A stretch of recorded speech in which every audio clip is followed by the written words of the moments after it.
사랑하는 기쁨의 교회 성도 여러분, 안녕하세요. 오늘은 다 같이 욥기 35장 9절에서 16절의 말씀을 함께 나누겠습니다.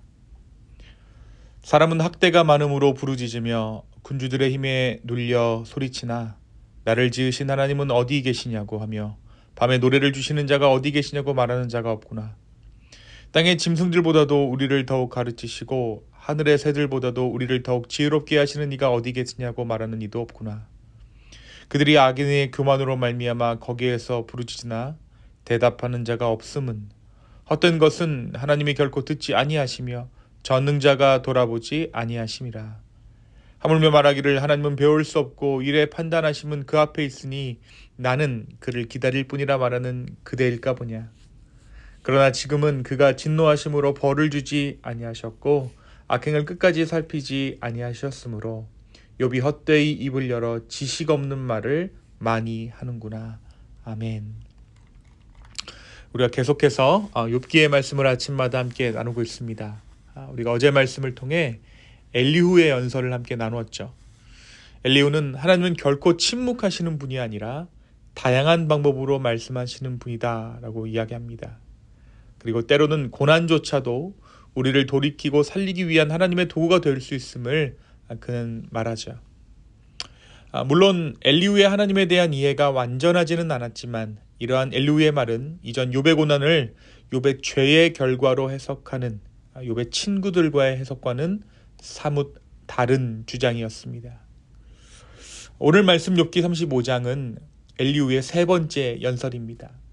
엘리후는 욥이 반복해서 던졌던 질문, 그러니까 의롭게 살아도 무슨 유익이 있는가라는 그 고민에 답하려고 합니다. 엘리후는 하나님은 인간의 행위에 의해 영향을 받으시는 분이 아니다라고 말하죠.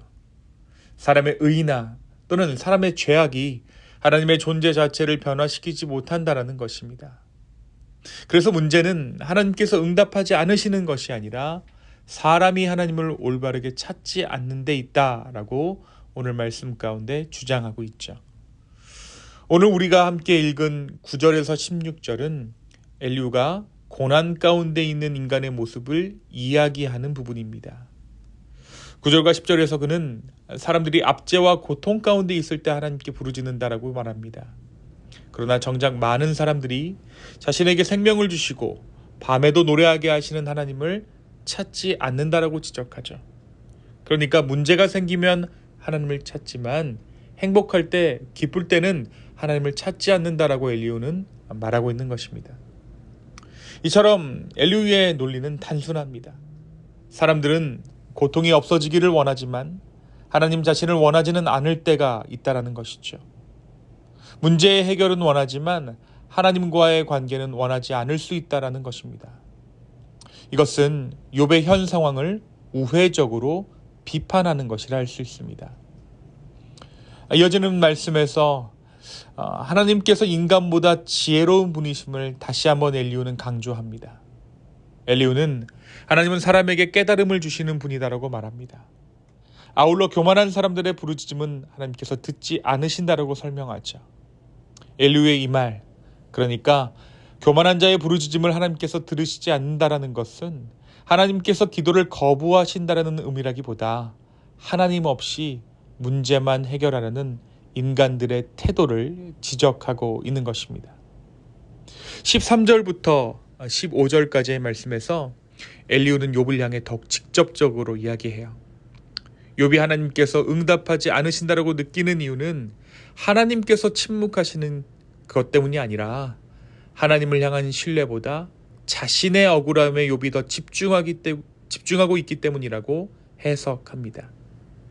그리고 오늘 말씀이 마지막 절인 16절에서 엘리후는 욥이 지혜 없이 말이 많아졌다라고 평가합니다. 이렇게 말하고 자신의 연설을 마무리하죠. 사랑하는 여러분, 오늘 이 욥기 35장 9절에서 16절의 말씀은 우리가 무엇을 말해주고 있을까요?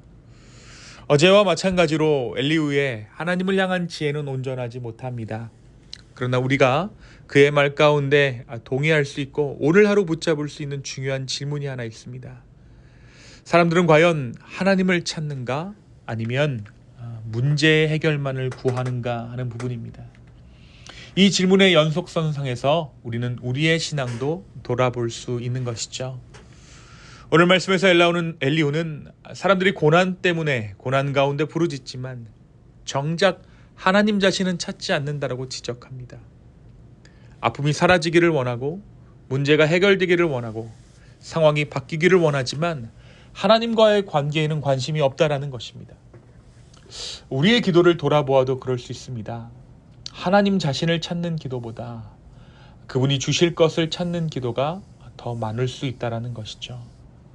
하나님을 사랑해서 우리가 기도하기보다 하나님께서 내 삶에 주실 유익을 더 사랑할 때도 있다라는 것입니다.